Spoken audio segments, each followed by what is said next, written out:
So the title of this video is not misleading, because I can assure you everything has changed again. The arc that we have been following for the last 2 years at this point, the ninja arc, or whatever they're going to call it officially, is being retconned yet again. Yes, it has already been retconned before, as I'm sure some of you are already painfully aware, and I think this might be the first time that this has ever happened. At least as far as I have been covering this series, which has been about 6 years, I think, at this point. I don't remember something being retconned twice. So I'll go into why I think this is happening towards the end of the video, but for now, let me explain what's going on to you guys, because I know it's confusing. I know it's been difficult being a fan of the One Punch Man manga lately, and I don't blame you if you're getting to the point of where you feel like you want to drop it or whatever. I get it. Obviously, I don't recommend that. We're just in a rough patch right now. We will eventually get through it,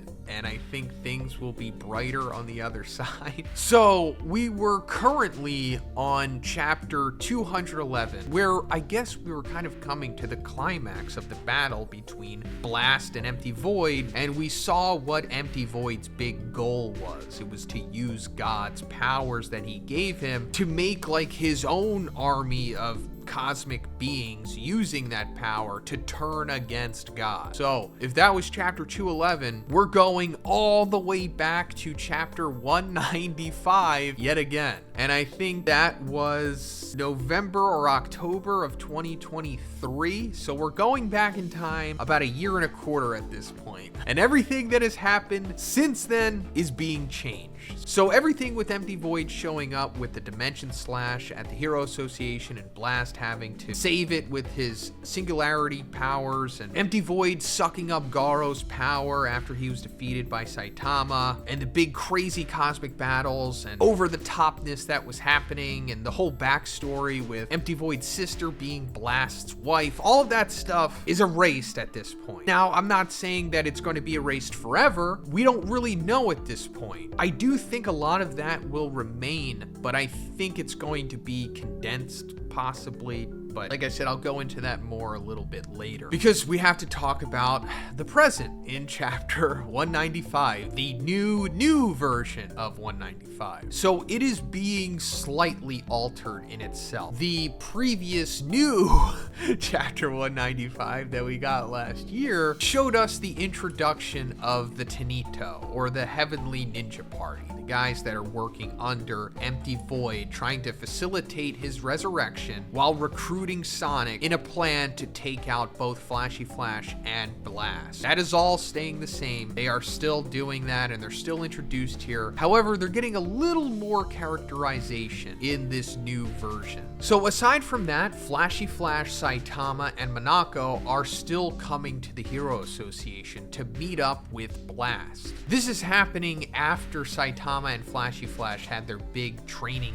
exercise sparring match thing. Then afterwards, they responded to a monster threat with Genos, and that's when Sonic showed up, and we got the big reunion between Sonic and Flashy Flash. Then after, they went to go find Monako because she was missing, and they easily found her, and this was of course for Flashy Flash to ask her about God. This trio was introduced to God in the Monster Association arc when they accidentally picked up the cube at the bottom of the Monster Association. So after the questioning leads to essentially nothing, they figure that they have to go to the Hero Association to talk to Blast directly. And once they do, in a big comedic surprise, Sitch is like, oh yeah, Blast is right here, why don't you talk to him? And in the first retconned meeting, it was a pretty amicable encounter. But now in this new version, Flashy Flash goes right after Blast, gets behind him, and then Blast immediately gets behind him. We already saw this happen, of course, in their very first meeting, but I guess Flashy Flash needed to confirm that he is in fact inferior to Blast. Then they just go on to talk about things that we already know. The Ninja Village, Empty Void, the leader of it, how he's coming back, how he has a history with Blast, and how he's going to need Flashy Flash's help to ultimately take him down. We're getting new artwork, of course, and we're also finding out that Sonic and Flashy Flash were in the Ninja Village previously, previously, and that they had found a cube, and that they had actually saw Empty Void in his recovery tank as well. And this conversation actually lasts much longer than it originally did, and it ultimately ends with Flashy Flash realizing that he is not at the above dragon level, essentially, because he does some literal power scaling in his mind, which we're seeing for the first time, other than it just being implied that he is at this level. As he said before,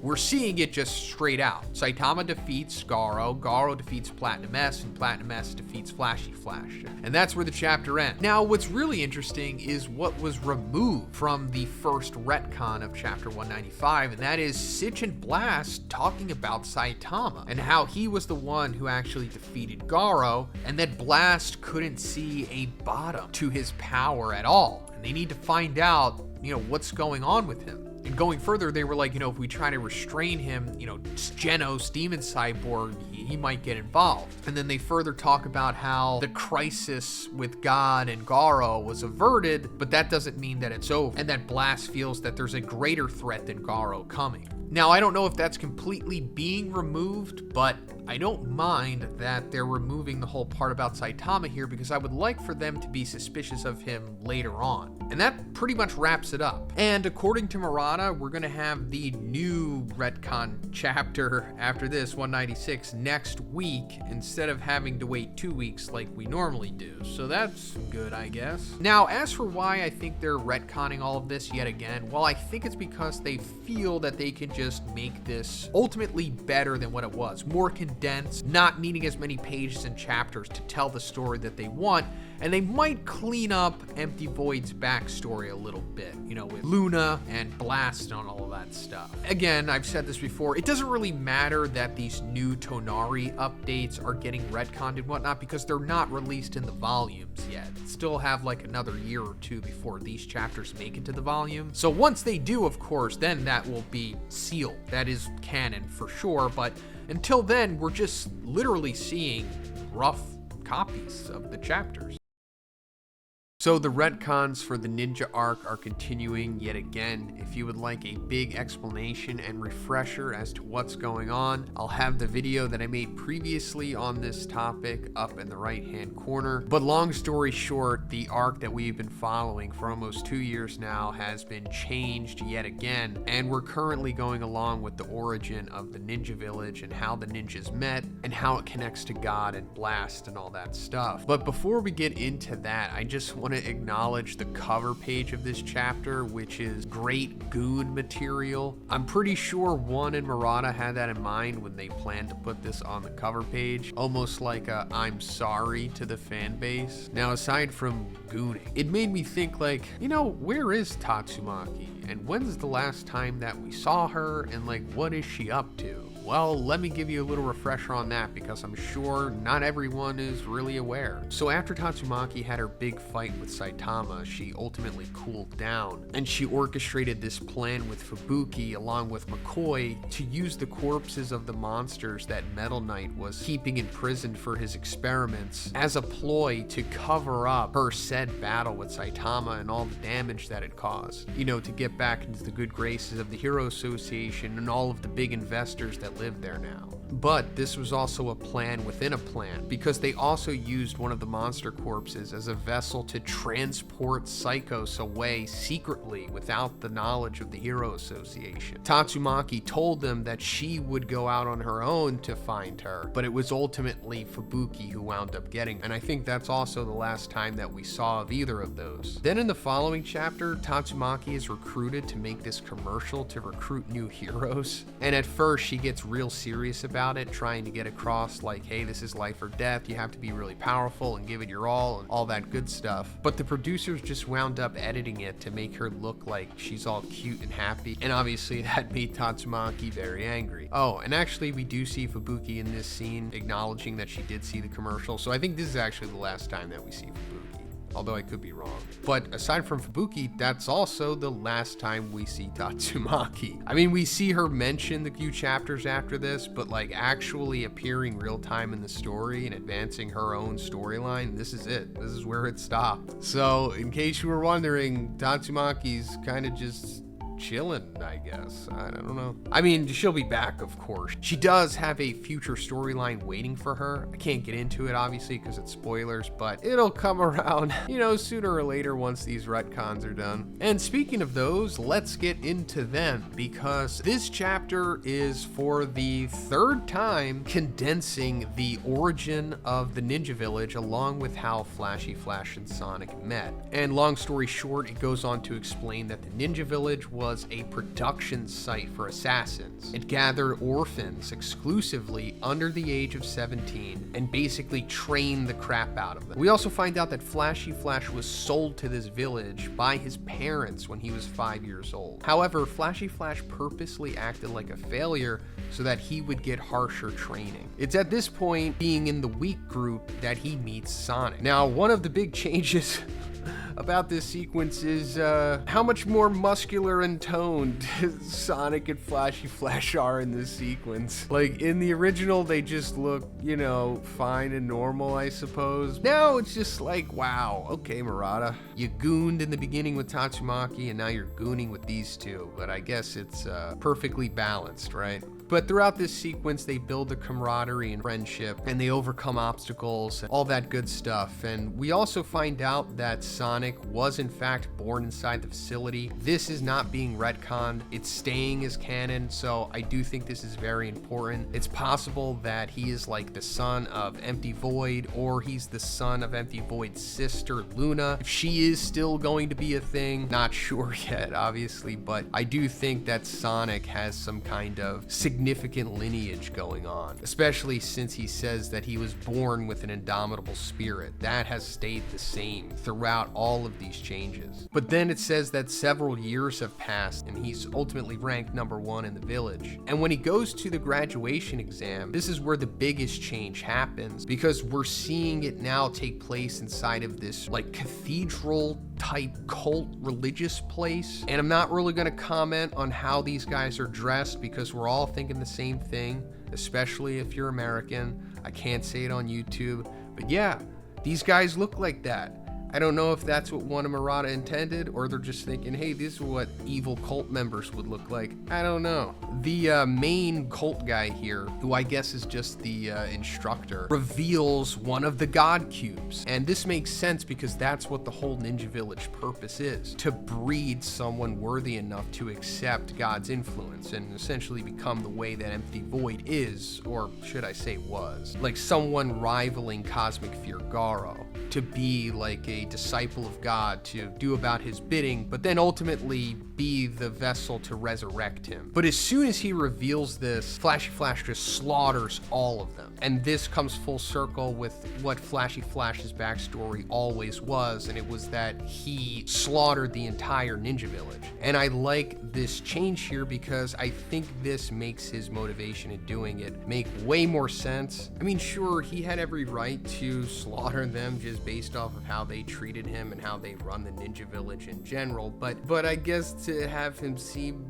more altruistic, I guess you could say, you know, stopping the cube ritual once and for all.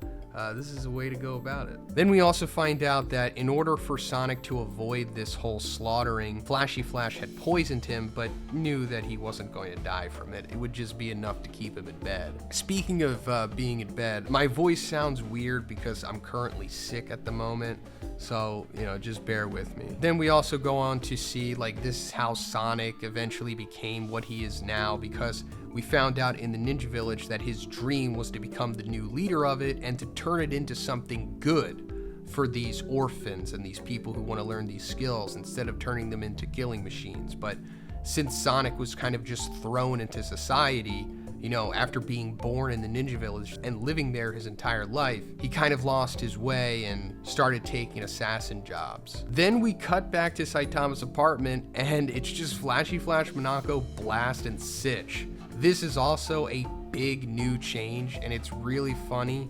This also makes me realize why they wanted to change this sequence, because they wanted to add some levity to it. This is needed in my opinion. We did go through some heavy stuff and I like how they're kind of bringing it back more to the earlier tone of the series where they can balance those things. Because right after that big exposition dump, Saitama's just like, so why are you all in my room? Which is, a recurring gag. And then Genos pops in through like a flap in the wall, and like Sitch is like, you shouldn't make unauthorized alterations to the dorms. And it ends with Saitama kind of just suggesting for them to make him some stew with the leftover ingredients he has in the fridge. That's where the chapter ends. So we're continuing the new retcons for the ninja arc in this chapter, of course, but it's getting more interesting. And I know that's hard to believe, but hear me out. Maybe it's a little subtle, but let me explain. So coming off of the previous chapter where we saw Flashy Flash, Blast, and Sitch along with Genos in Saitama's apartment, and they were all discussing like the backstory of Flashy Flash and Sonic in the Ninja Village, how they came to know each other, and what led them to their current places in time. And coming into this chapter, we're essentially seeing like the end of that conversation with Flashy Flash about to leave, and he says to Blast, like, give my regards to that man, quote unquote, whoever he was when he was a human, referring to Empty Void, of course. And Blast realizes like, oh, Flashy Flash figured it out, that Empty Void's tied to God, even though you pretty much already told him in chapter 195, which was 2 chapters ago, when he explained that the Ninja Village was essentially just a big scheme to create new candidates to become God's disciples. So Flashy Flash now realizes like, oh, Empty Void himself is a product of God's manipulation. So as Flashy Flash is like leaving the Hero Association, one of the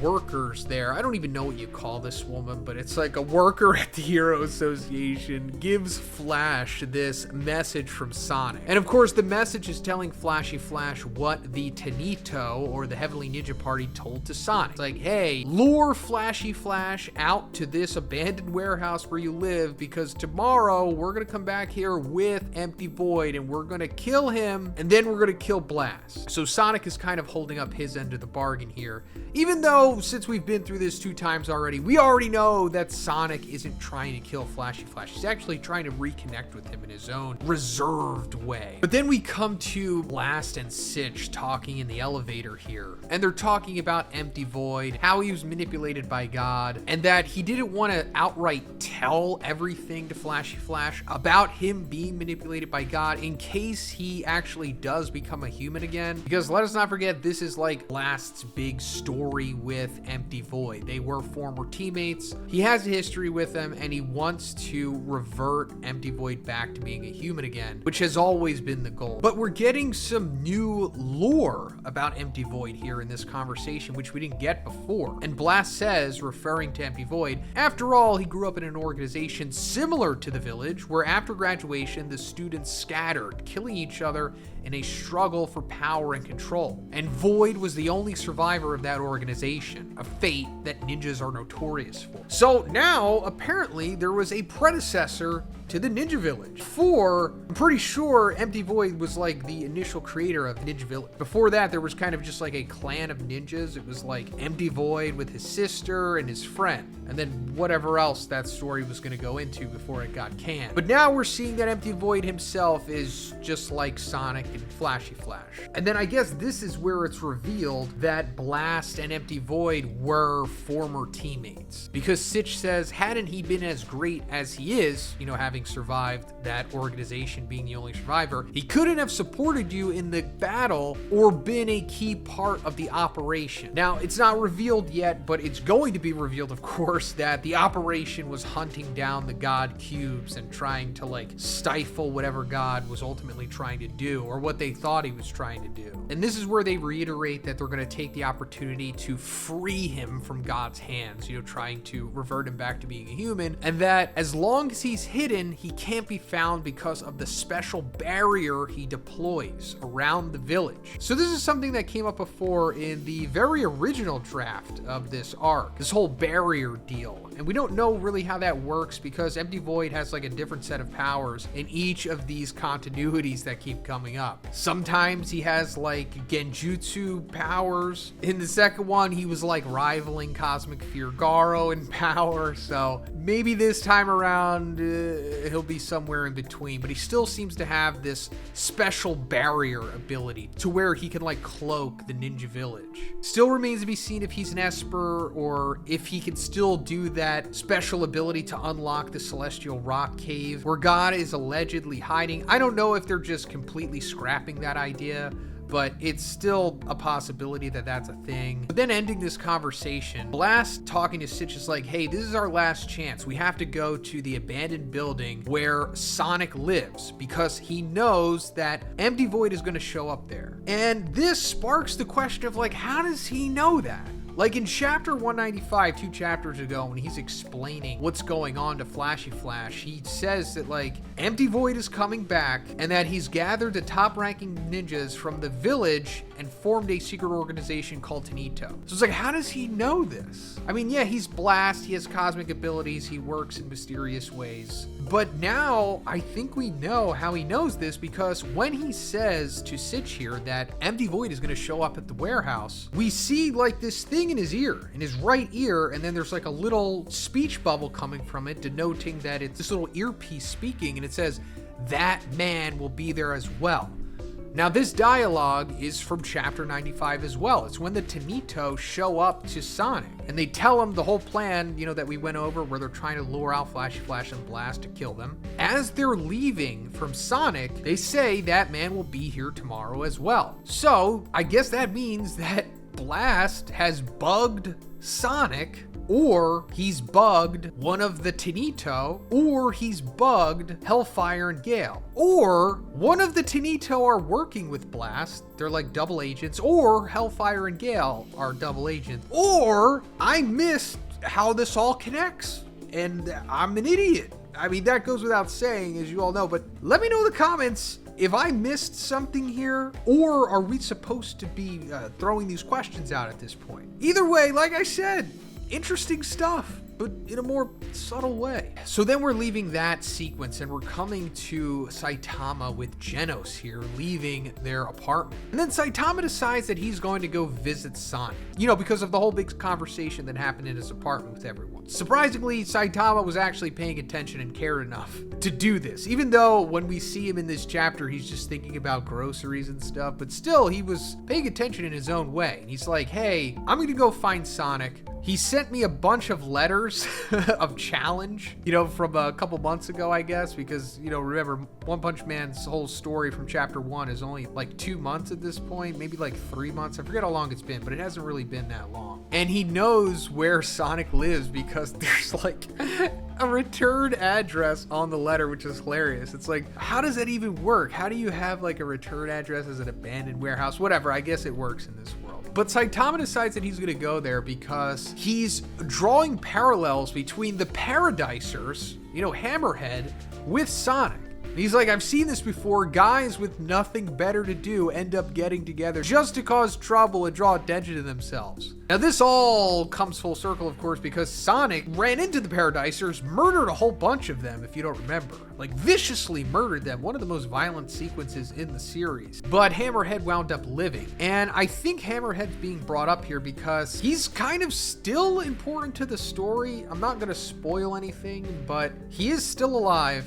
and he still has a connection to the organization because they are the one that gave him the suits. And when I say the organization, I mean like the organization, the cyborg robot guys, and they're still a big looming threat in the series. But anyway, he figures that he'll go there, beat up Sonic, and then beat up any ninjas that he's gonna team up with, and then he figures, maybe that'll set him straight and he'll stop bothering me. This is just a way to get Saitama involved in this arc, I suppose, because otherwise he has no real motivation to be involved in this. But then as he's leaving Genos, he says maybe he just doesn't want to be alone, which is true. I mean, if you really look at it, Sonic is lonely, and he found comfort in chasing the dragon of Saitama, and that's also why he's kind of happy that he reconnected with Flashy Flash here. And speaking of that, we see Flashy Flash make his way to where Sonic is waiting for him. It's not at the warehouse, it's just at some place in the woods, because, you know, as we talked about, obviously Sonic is not trying to go along with the plan of the Tanito. He's more so trying to have this reconnection with Flashy Flash, and then one way or another, them work together to take down the Tanito and Empty Void. And, you know, also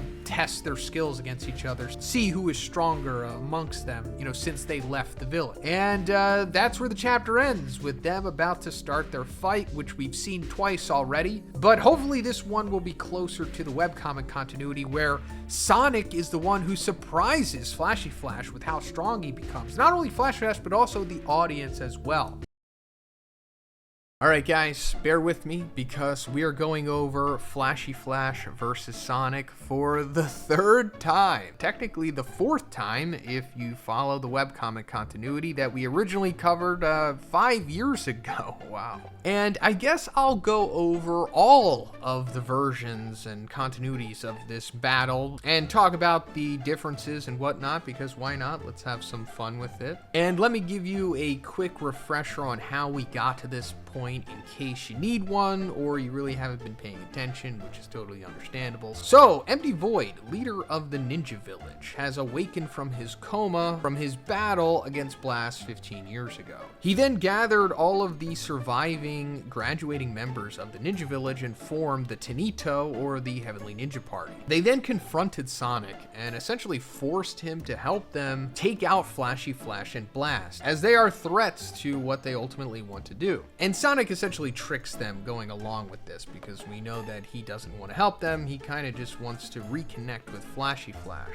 because they grew up in the Ninja Village together and trained together as well. So he sends a letter of challenge to Flashy Flash to have him meet at a specific location. Now this isn't what the Tanito wanted. They wanted them to meet where they originally found Sonic, in that abandoned warehouse, so this of course is going against what they ultimately wanted, showing us that Sonic isn't really trying to work with them. Like I said, he wants to reconnect with Flashy Flash because he's like his only friend essentially, and Sonic is lonely. And they also want to test each other to see who is superior after all of these years, because as we know, they're both very competitive and delusional to an extent. But the end goal here is to work together after their fight to take down the Tanito. So this latest and hopefully final version of the fight is probably the best, even including the webcomic continuity. It's just a straight fight through the entire chapter, no cutaways and hardly even any dialogue. The fight is somewhat competitive, but across all continuities, it was always Flashy Flash who had the upper hand.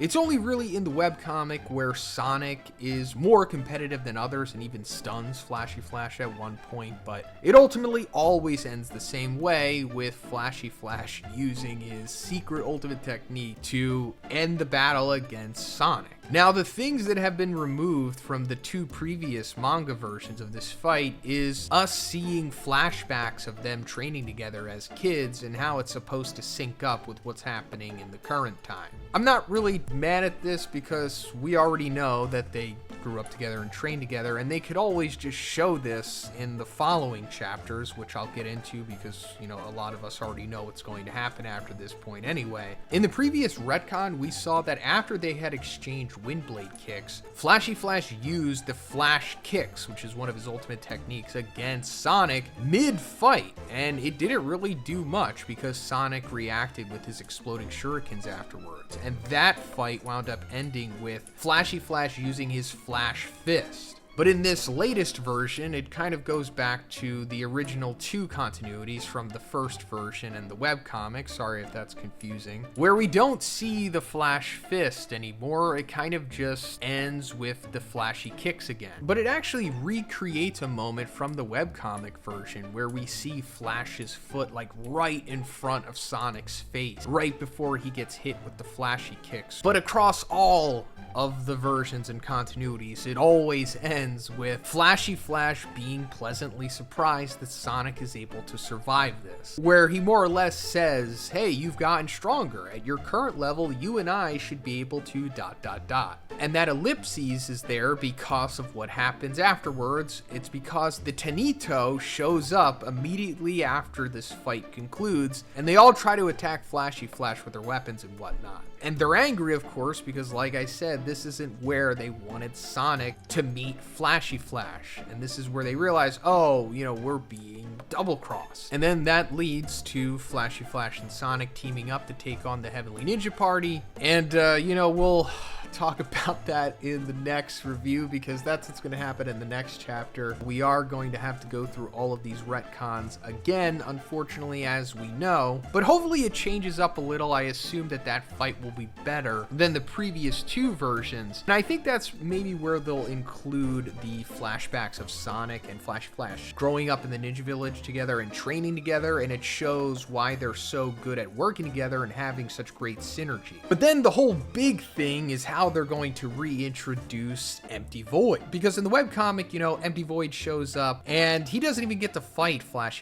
and Sonic. He just gets defeated by Saitama, which actually might happen in this new version, because as we saw in the previous chapter, Saitama takes it upon himself to go out and find Sonic after he hears about what's going on with him and Flash and the Tanito and everything. And he backtracks one of the letters that Sonic used to send him for challenges, and he's like, oh, it comes from this abandoned warehouse, so I'll just go there and try to have essentially an intervention with Sonic, because he doesn't want him to wind up like the Paradisers. But his real goal is to just have Sonic stop bothering him. But there are other motives to this. Saitama does kind of care about Sonic too. And that might lead to Saitama defeating Empty Void, which would be hilarious, because if he does, then that's just going to completely remove any kind of momentum that he had before, with him having the backstory with Blast and him fighting against Blast, having God's powers and the backstory about his sister and all that stuff. And I wouldn't be mad at that, because that means it could just be ultimately used later on, which is what I wanted before. I wanted all of this Empty Void stuff to be fleshed out later on, because I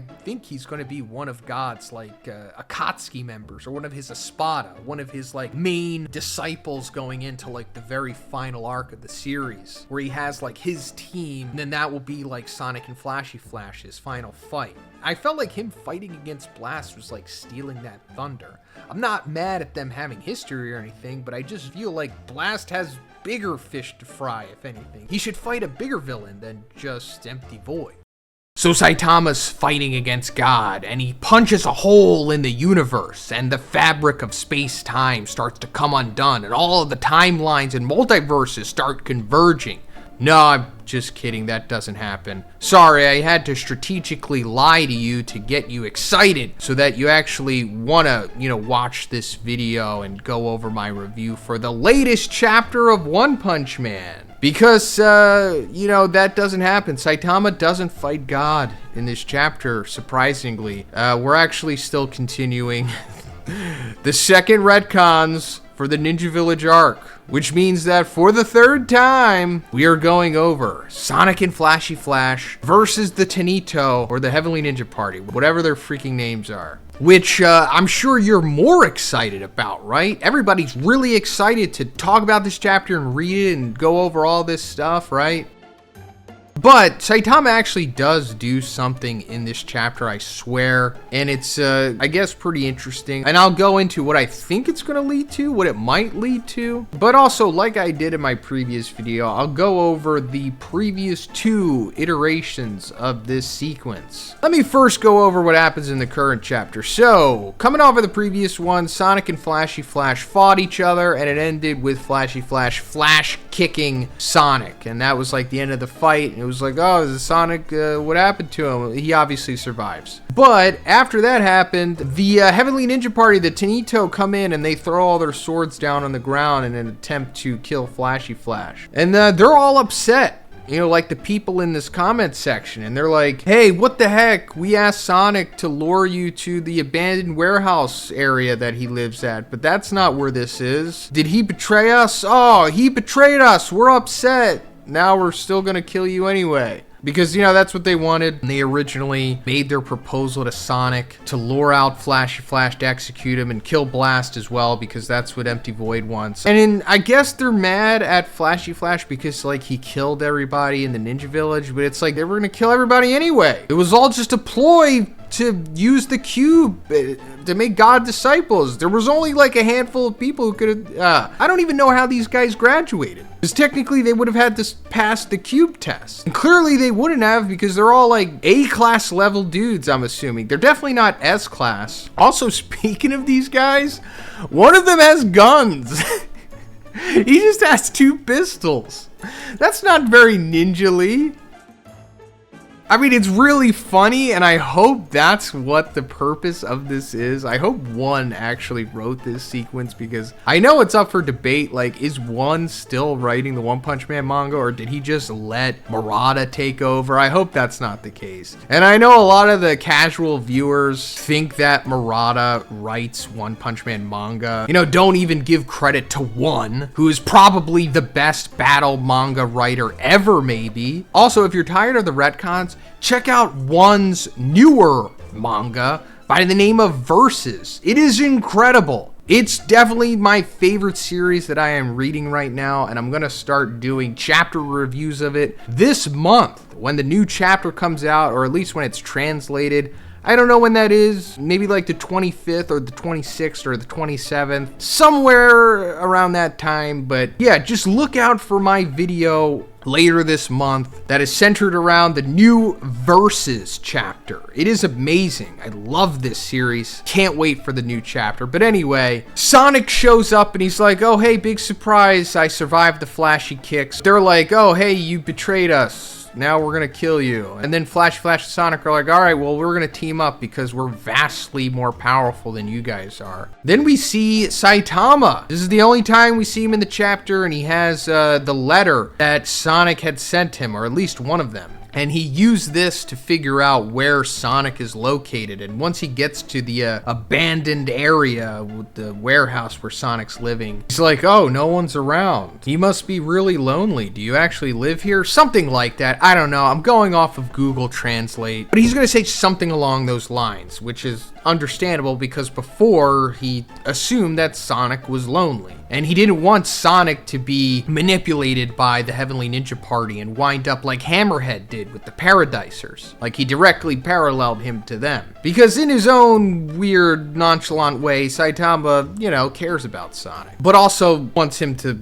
leave him alone. And I guess that's what he's ultimately trying to do here. Both convince Sonic to not become an evil ninja cult member, and also to, like, you know, give up chasing the dragon of Saitama and leave him alone. Kind of. Something like that. But this is pretty cool because this kind of happens in the webcomic, more or less. At least Saitama's showing up to this abandoned area where Sonic lives, because this is where they expected Sonic to lead Flashy Flash to. And in the webcomic version, Empty Void shows up here, and he confronts Saitama instead of Flashy Flash and Sonic, and Saitama one-taps him, which is really funny.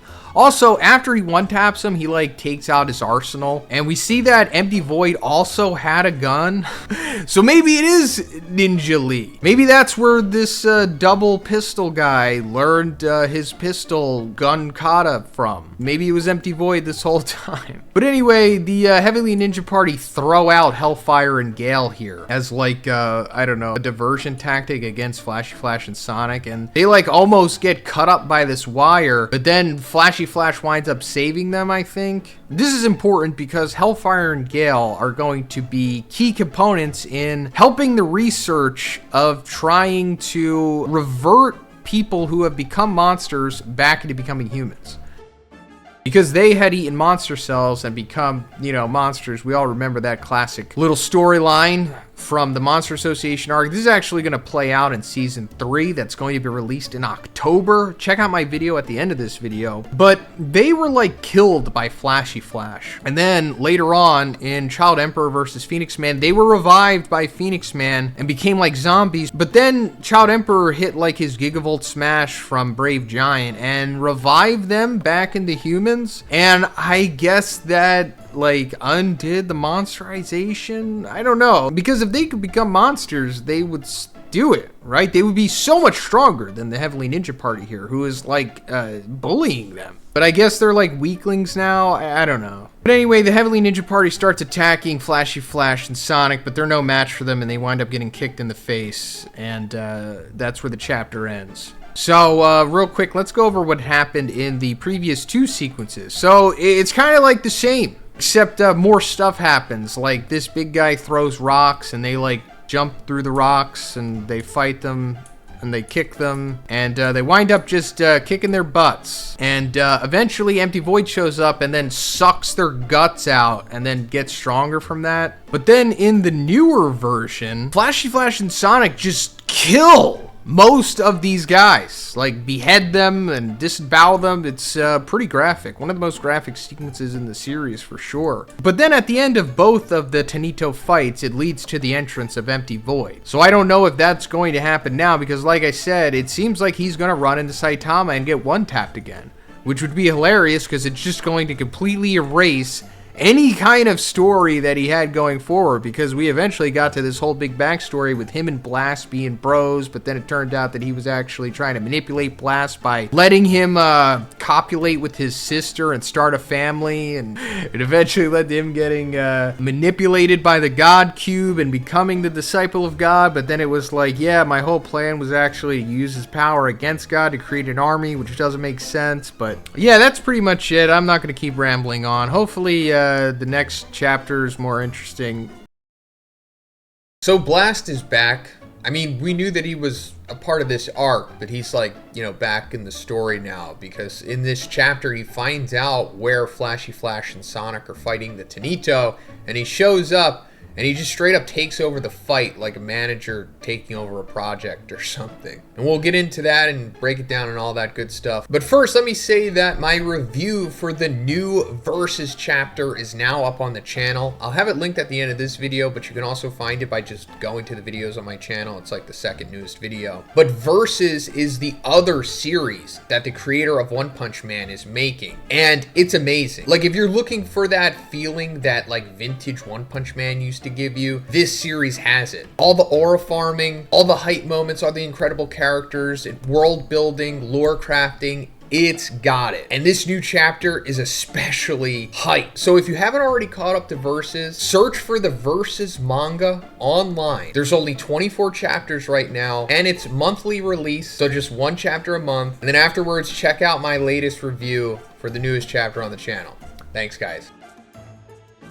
But anyway, coming back to One Punch Man, we're continuing the second round of retcons for the Ninja arc. If you don't know what that means, it doesn't really matter. If you're confused, understandable. You're gonna be confused for the next couple weeks. But I can assure you that the retcons will be over soon. And when they're over, you will know. Because if I don't straight up tell you myself, someone else will. So just bear with it for now. I don't really feel like going over a recap because I've done that like 6 times now, and I don't really think it matters anymore. Let's just talk about what's happening in this chapter. So, Flashy Flash and Sonic are fighting against the Tanito. And in the opening sequence here, we see the big muscular guy of the group. He's so strong that he like breaks Flashy Flash's sword insta-kill with a punch, which is pretty impressive, right? So now that Flashy Flash's sword is like officially broken, because, you know, this is like the true continuity going forward, or at least I hope so. There always could be another retcon after this, but I don't think there is. But I think that means that Flashy Flash will probably wind up getting Empty Void swords again. Like, that's probably always the plan. So then Sonic comes in and he tries to do like his flowing shadow feat, or at least I think that's the name of this move. He winds up doing like 30 after images of himself, which is like really impressive. It even impresses Flashy Flash, but Sonic winds up giving his extra sword to Flashy Flash. So now, you know, they're not both unarmed. And they go back after their Tanito again, and we're seeing this guy with the guns yet again. This guy's hilarious. We talked about him in the previous chapter. There's just like a member of the Heavily Ninja Party who just uses guns. And in this version of the fight, I think this is the best the Tanito have actually done against Flash Flash and Sonic. They're actually hitting them and progressing. Like in the previous 2 versions, they were just essentially getting dominated. But now it's way more competitive, and I mean, I'm not mad at it. I'm just curious as to why they decided to go in this direction, especially considering what's going to happen. But as the fight goes on, Flashy Flash is like remembering what Sonic was telling him when he was a kid, back when they were in the Ninja Village. And Sonic says something along the lines of that he just wants the power to live freely, or something like that. I'm going off of Google Translate. But as they're about to clash with the Tanito, this is where suddenly Blast shows up and he grabs Flashy Flash's hand and stops him from like stabbing them with the sword, and he also like stops the Tanito's blade as well. So this isn't shocking in itself because we know that Blast is ridiculously powerful. He's very likely to be disaster level god in strength, you know, as we saw when he went against Cosmic Fear Garo. We're not going to go into what happened with Empty Void in the previous retcon because it's gone now. And Blast says something along the lines of, there's no need to shed blood in vain, going off of what Flashy Flash and Sonic were kind of thinking and I guess saying out loud about living freely or having the power to live freely or something. But everybody's shocked, of course, that Blast is here. And the Tanito just continue to try to kill him, of course, because why wouldn't they? And Blast does his wormhole punch combo thing, which is always cool to see. I said before that it reminded me of Hoopa from Pokemon. If you've ever played the games that featured him, he's kind of difficult to get, but man, he's pretty satisfying if you are able to get him. And yeah, that's it. It's over. Blast just no-diffed all of them instantly. Now, as for why he's here, I mean, I guess it has to do with Empty Void, right? Because of the next chapter, I guess he's going to show up, or he kind of has to. That's the only thing left in the beats of this arc, right? That's how it's been going in all of the previous versions. But also, it was to stop Flashy Flash and Sonic from murdering these guys.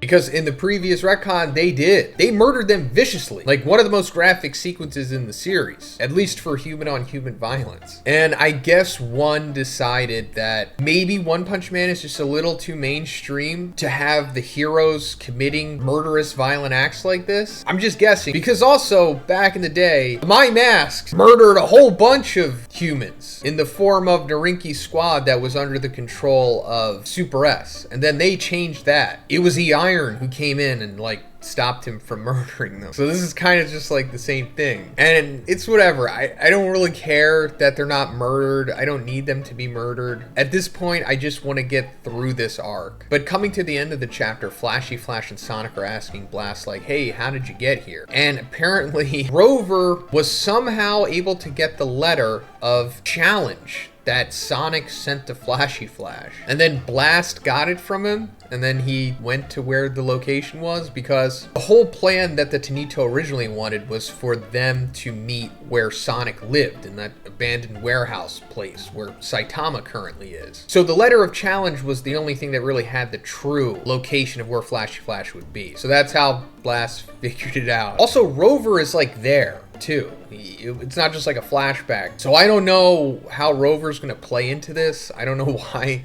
they decided for him to be here. I guess he has to play some kind of part. I don't want to go into the crazy theory that he's going to get power from God and become Cosmic Rover. I mean, that could happen way later down the line in the story, which we've speculated about for years, but I don't think it's going to happen right now. Now, like I said, after this, Empty Void should, in theory, show up. But I don't know if he is now because Saitama, you know, like we were talking about, is back at Sonic's warehouse, abandoned area place. And in the webcomic continuity, that's where Empty Void shows up because he assumes that's where the whole Flashy Flash execution is going down. And then Saitama winds up just one-shotting. Flashy Flash and Sonic wind up getting his weapons. So I guess it's 50-50 at this point. Either he's going to show up where Saitama is or he's going to show up where Blast is. I guess he's going to show up where Saitama is because if he shows up where Blast is, it's going to turn into this weird fight between Blast and Empty Void until another redraw happens.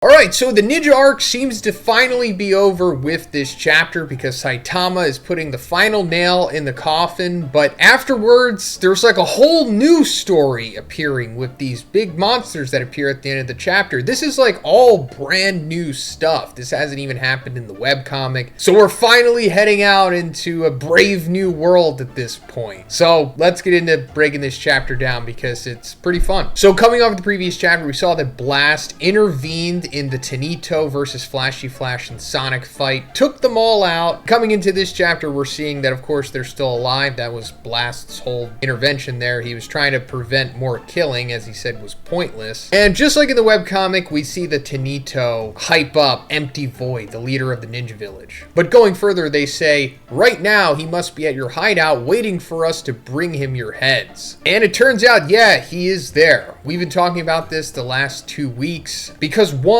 and Murata decided to just straight up follow the webcomic continuity here, at least with how Empty Void's story wraps up. Because he did show up to Sonic's abandoned warehouse home place where Saitama was. And judging by that, you could have guessed how things were going to go. Saitama just one-taps him into the ground. It's over. It's actually a strong off-screen. If anyone followed Jujutsu Kaisen, that was like Sukuna's favorite move to do. And one of the things I pointed out before is that we were kind of seeing like a recurring theme in Saitama knocking the ninjas into the ground and then making like a Looney Tunes type crater out of them. But the little twist is that Blast already knew about this, because before he shows up in the previous chapter to help Flashy Flash and Sonic against the Tanito, he had already been to Sonic's empty warehouse. And that makes sense because Blast knew the plan of the Tanito, that they were all going to show up at Sonic's warehouse place with Empty Void eventually. He like heard it through his earpiece. We still don't know how he was hearing that. I assume it's because Hellfire and Gale are like working with the Hero Association now and they were like wearing a wire or something. Just taking a guess. It still hasn't been confirmed in this chapter, but when he went there originally, he just found Saitama, who had already defeated Empty Void. But now it turns out that it actually wasn't the letter of challenge that Sonic had given the Flashy Flash. It was actually the letter of challenge that Sonic had given the Saitama. And then Blast had used Rover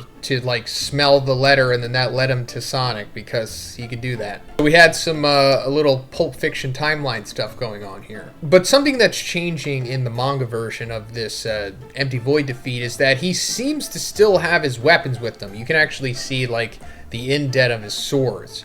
In the webcomic, I kept pointing out that Saitama like lays his arsenal out and then eventually gives his swords to Sonic and Flashy Flash. So that might mean that either Empty Void is going to get back up here, which would be pretty impressive, you know, after taking a casual shot from Saitama. Especially because Saitama straight up tells them that he's pretty sure he didn't kill Empty Void. And then maybe they get his arsenal at that point, or he just runs away, especially considering what happens at the end of this chapter. So after all of this, the Tanito like start laughing and thinking that it's like a joke or something, or they're lying, because they just totally believe that Empty Void can't be defeated by anyone. So then they try to attack Saitama, you know, as ninjas do, and Saitama just taps all of them at the same time. I don't know how this works, but it just does. He's Saitama. He can do whatever he wants. And we also get a little funny scene with Saitama and Sonic here, where Sonic's like, hey, Saitama, why are you even here? And Saitama's like, aren't you the one that sent me those creepy letters asking me to come over? And then Sonic's like, oh yeah, I did do that.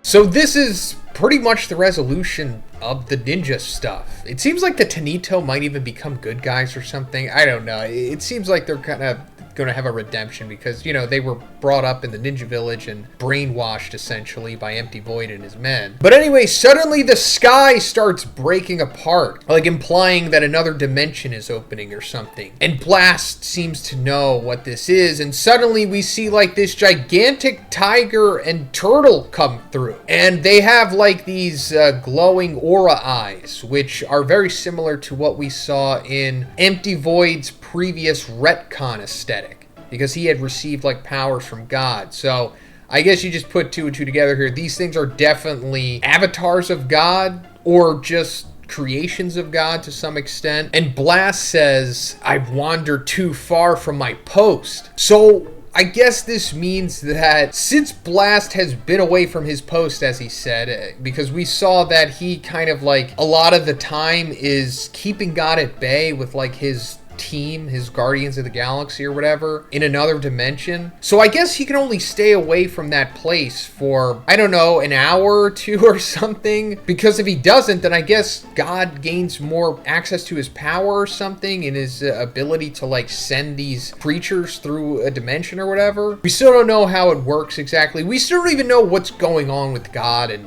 where he is and why they have to do what they're doing. I mean, we can theorize, but just going off of the actual manga, we don't know really much yet. But these two monsters send like this beam from their mouth, and then Rover like attacks them back with his own beam, and they have a beam clash, and at the end of the chapter, like, it explodes, and this is like some serious damage. This is like first arc level city damage that we're seeing here. Luckily, this is like in the abandoned area, so there's probably not any civilians here that are going to die from this. Blast is there too, so he could just protect you with his barriers, or he could just warp you out or whatever. So it's like, this is the safest place anyone could be in the One Punch Man world, right here with Saitama and Blast.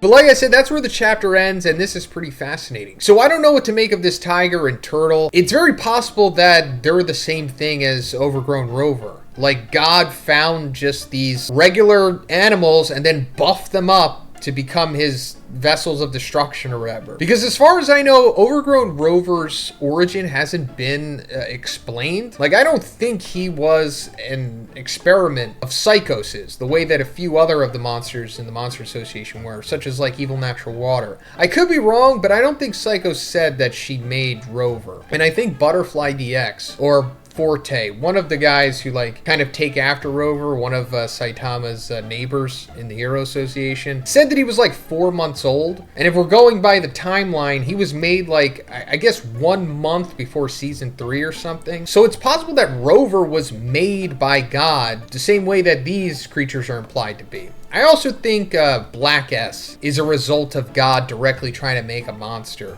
Now, if you're thinking like, where did Black S come from? You know, take a guess. But I doubt this tiger and turtle are really going to last very long, especially with Saitama and Blast there. They'll wind up getting defeated, I guess, and then I guess we're going to get some more exposition from Blast about what's going on with God and all that stuff and why he has to stay at his post. And then I guess Empty Void might appear at this point and then escape, or just get taken into the Hero Association by Blast and then put into, you know, that program to reverse his monsterization. But then the whole thing about Rover being here and having like that beam clash with these monsters, maybe God looks at Rover and he's like, oh, hey, I forgot about you. And then that goes into our Cosmic Rover theory. I don't think it's going to happen now, but maybe it eventually will. Like, God makes Rover his super avatar or something. So this chapter is pretty exciting. One, because we're getting the return of Empty Void, but it's actually good this time. Two, we're seeing Blast do cool stuff. And three, we're seeing the return of Above Dragon. That's right, Above Dragon is back. And I'll get into that. Let me just quickly go over how we got to this point. So in the previous chapter, we saw Saitama confront Empty Void, the leader of the Ninja Village, and he one-shotted him into the ground. And while that was happening, Blast, Flashy Flash, and Sonic, mainly Blast, was wrapping up the whole Kanito Heavenly Ninja Party thing. Brought them all to where Saitama and Empty Void were to, like, I don't know, wrap up the arc. But then suddenly, the sky started to open up, like, to another dimension. And these crazy-looking tiger and turtle monsters came through. And we're going to find out that these are like God's guardian beasts. And apparently this happened because Blast left his post too long. Because apparently Blast has to like stay in a different dimension or something to like hold back God from coming through some kind of portal or dimension or something. It's not made clear yet. We can only really go off of context clues and a little bit of dialogue, but that's essentially the gist of it. But anyway, these things like had a beam clash with Rover, who happened to be there as well. And it wound up destroying like a portion of this abandoned city that they're all in right now. And as we speculated, Blast was just going to save everybody with his barrier ability. So these monsters are called the Guardian Beasts. The turtle is called Genbu, and the tiger is called Byakko. I guess that lines up with Japanese mythology. I think Genbu means black tortoise, and Byakko means white tiger. But it says for their disaster level, dragon or higher. Now that might also change once the translation comes out. I'm going off of Google Translate here. I know that might anger some of you, but I don't really think it's a big deal. This chapter is only like 14 pages, maybe even less than that, and it has very little dialogue in it. But it does say Ryujo, and Ryujo or Ryuijo means dragon or higher, which also means above dragon, which was like our favorite thing back in the day. Like once I came onto the One Punch Man scene, Above Dragon was a big deal. And that's because the power scale was very different at that time. So anything that was above dragon or higher was a big deal. And that actually started with Boros. Like in the One Punch Man data book, for Boros' page, it says that his disaster level is dragon or higher. And I think this might be the first time we're actually seeing Ryuijo or above dragon or higher in the actual manga itself. Because I think the only time we ever saw that before was in the data book. I could be wrong about that. Like the other big, powerful, implied above dragon monsters, I think just got like unknown disaster levels, right?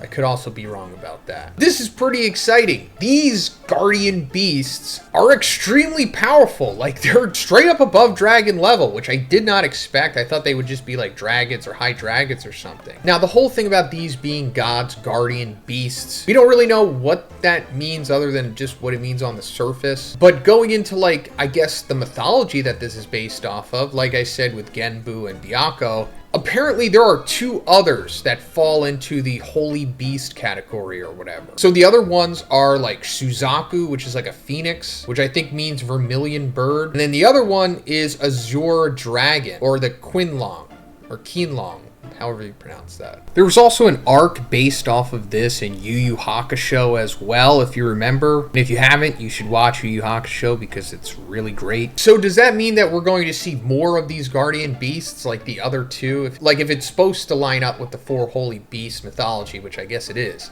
And I think we are. I mean, it's possible that we've already seen the Azure dragon, like with the cruel dragon. I don't know if that is. I don't know what the cruel dragon's color is. I don't know if it's azure. I don't know if it's supposed to be the Quinlong or whatever, but it's possible that it's not supposed to be. And maybe these things are still out there. Also, it kind of parallels to the disaster levels as well. Like disaster level tiger, demon, not really so much. I guess the tortoise is the demon. And then dragon is dragon, of course. And then when you see God depicted in the anime, I don't think it looks like that in the manga. I don't think we see depictions of like the disaster levels in the manga, but in the anime, it's depicted as like a phoenix, right? So that oddly kind of lines up with that. I don't know if that's intentional or not, because, you know, disaster level demon is kind of throwing a wrench in that. But anyway, now that I've lost everyone with my rambling about this stuff, going more into the chapter, we see suddenly Saitama's about to just punch these things out, you know, as Saitama would. I mean, he's there, why wouldn't he? But before he can do that, smoke starts coming out of the crater that Empty Void was put in, and Blast looks at it and he's like, I remember that smoke. That's the same type of smoke that came out of Cosmic Fear Garo after he was defeated by Saitama, which implies that like God's power or whatever is leaving him. And then Empty Void shoots out of the crater and just one slashes the Guardian Beast Genbu, or two slashes since he used two swords, but you know what I mean. And I think he's actually cutting the tiger as well. It looks like he is. So he's getting both of them. And then Blast just follows his lead, and he does like a Gatling style of his gravity fist, but I think he calls it like Giga Gravity or something. The translation is going to be different than that, but it's more along those lines. And he just wrecks them with this, then sends them back into the dimension place that they were coming from, and then closes the portal. Then Empty Void comes back down, and his like face plate cracks, just like how Garo's did to like reveal his true face. This also kind of happened in the previous retcon, except it didn't reveal like his human face. It revealed like his handsome cosmic face, but now it's just his human face.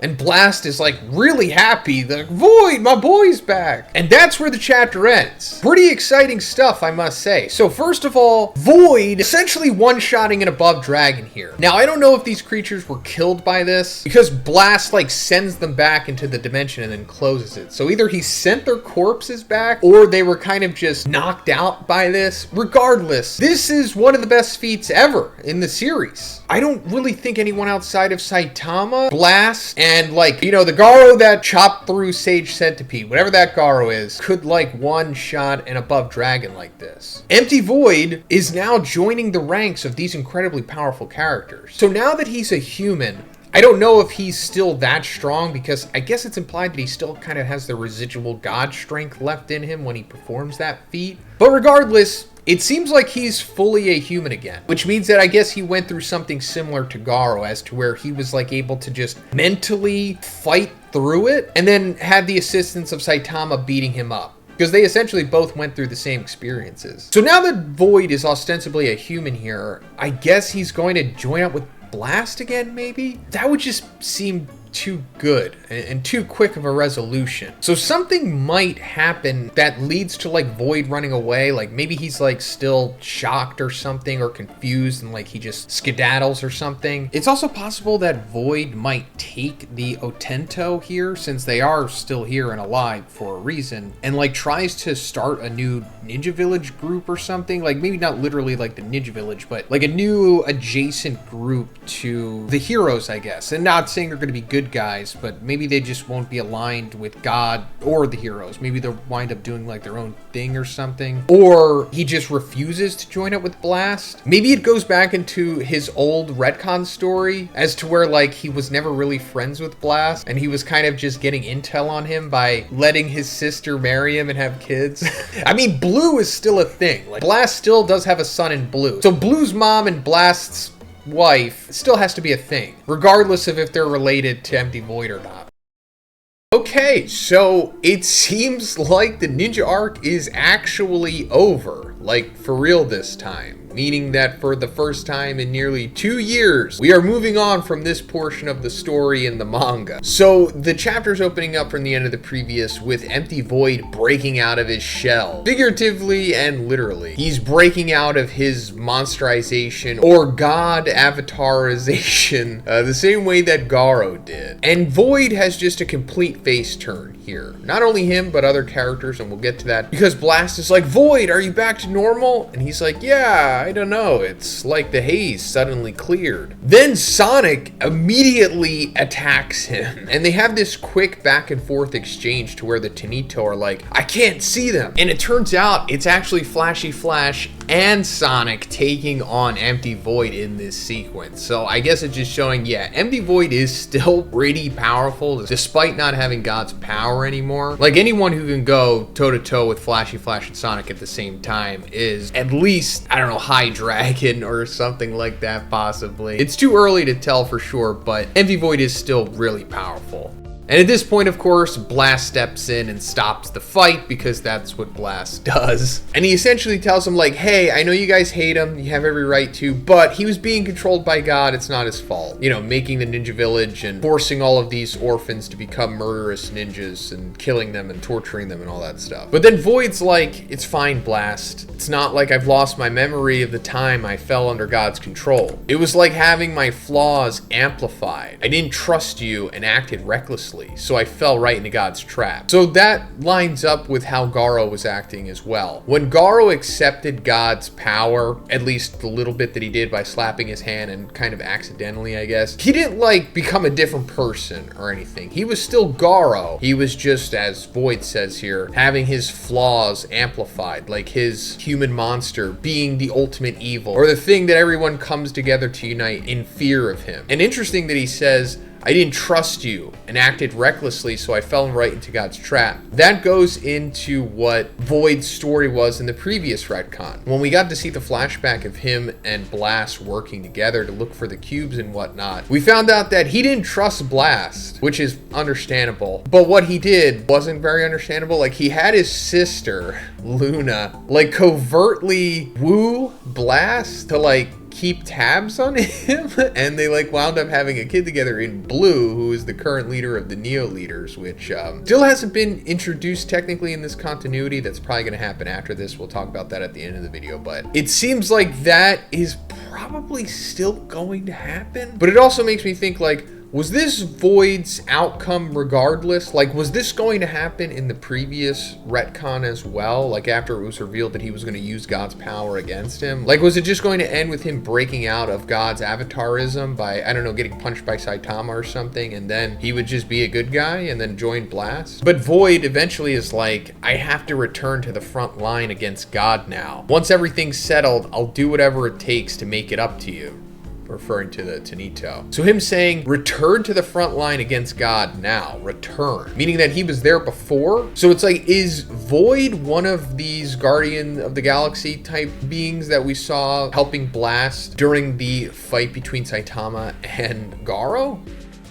Because we know that he was looking for the cubes like 20 years ago or something with Blast. So I guess that possibly led to them finding out about these Guardians or whatever they are. We don't know their name yet. I'm just calling them the Guardians of the Galaxy. Still not sure. We're not getting any more information about that, but I guess we're gonna have to wait for like another big flashback to pad out all of this story that needs interconnecting at this point, which is fine. It can wait. But then Blast realizes that Garo and Void, having their avatar power leave them, have one common factor, and it's that Saitama punched both of them. And he's like, just what's his fist? And we get to see the rare instance of what, in my opinion, is Saitama's true form. Like, as you'll see throughout the series, Saitama appears to be different in, various panels or whatever, depending on the context or the mood. But sometimes we get to see Saitama looking like this. And I think this is what Saitama actually looks like. Like, if you just truly can comprehend what Saitama is, you will see him looking like this. Think about when Boros first saw Saitama. He saw him as there's no limit to his power. And he saw like this,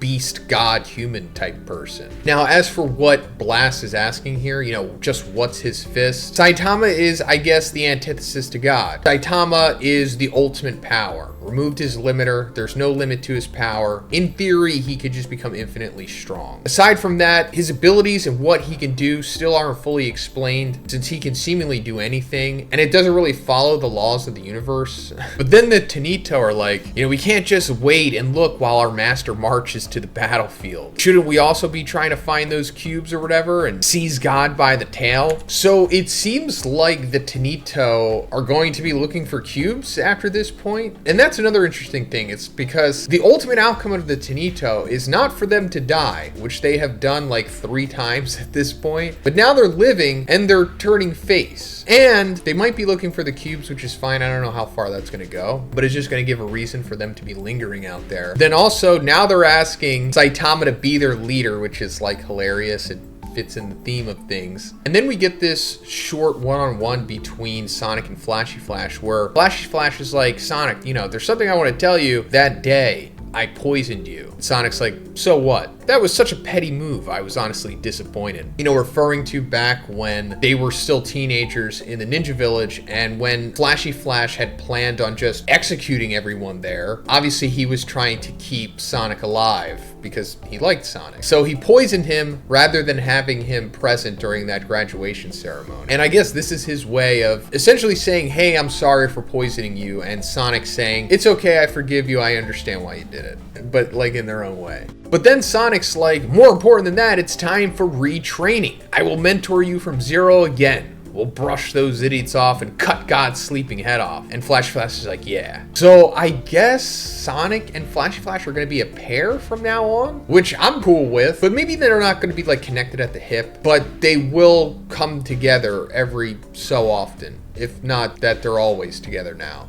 Either way, I'm fine with that. I don't think Sonic is going to become like a S-class hero, even though he could if he really wanted to, but I think eventually he will probably be a hero, or at least fight side by side with them. Then Blast talks to Saitama and he's like, for the final battle against God, your power will be needed for sure. When that time comes, lend us your strength. I will come for you then. So that's very interesting. Blast finally acknowledging that Saitama not maybe is the one above all, but is like top tier in strength for sure. Why is he not bringing Saitama with him now to go fight against God or whatever he's doing? I guess to leave Saitama in charge of protecting Earth while he's gone, because now that he has this, he doesn't really have to worry as much as he did before. And of course, this is foreshadowing for the final arc of the series, the final battle against God. I mean, we all know that it's headed towards that, and Saitama will obviously have to be a part of it. When is that going to happen?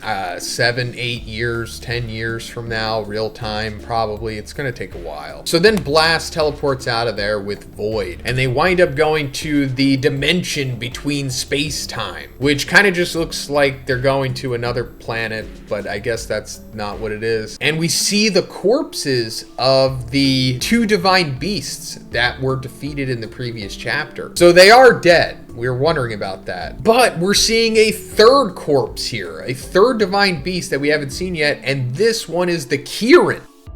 which is really interesting because we were speculating about it going off of the mythology of the 4 holy beasts or whatever, like the turtle, the tiger, the phoenix, and the dragon, but now the Kirin is here, and the Kirin isn't a part of that. I'm actually kind of familiar with the Kirin, interestingly enough, because in One Piece, it was recently revealed that one of the new top tier characters introduced has like the Kirin devil fruit. And the Kirin is like a mythological animal derived from both Chinese and Japanese mythologies. But it's possible that the Kirin here just replaces the dragon if it is going by the 4 holy beasts thing, which maybe it's not. Maybe it's just Eastern Asian mythological creatures that are God's divine beasts or whatever. But Blast realizes immediately that, yeah, it had to be Saitama who took this thing down. And it is confirmed as we see that as Saitama was like leaving, I guess, the conclusion of everything that happened in this chapter, he ran into the Kirin and then just one-punched it. Because we do see like the sky opening in the background, the same way that we saw with the other beasts entering. So I guess Saitama didn't even really need Blast's powers. He just punched it back into the dimension it came from, and then it just closed itself. But still, pretty cool. We get to see another feat from Saitama to end this arc. I'm assuming the Kirin was just as strong as the other ones, which were literally said to be above Dragon in strength, maybe even stronger than them, but this isn't the last one. There will be more of these things eventually. And then in the last panel of the chapter, we see all of the ninjas going after Saitama in their own way. The Tenito wanting him to be their leader, Flashy Flash wanting him to be their disciple, and Sonic wanting to fight him. We also see Hellfire and Gale here, who are trying to challenge Flashy Flash. So nice little ending here. I do like it. Very wholesome. And it seems like this is for sure the end of the ninja arc, right? And then after this, I guess we're gonna go into the Neo Heroes intro arc, which has already been completed at this point, right? Like in the previous retcons, that was shoehorned into the middle of that arc. It was like 4 or 5 chapters or something. So seemingly, One and Murata can just mass release all of those chapters, and then we could just move on to what's going to happen after that, which is pretty incredible. But let me know what you think is going to happen in the comments, guys, and what you thought about this chapter. If you liked the video, please give it a like, and please subscribe if you haven't already. Have a great day, and I'll see you in the next one.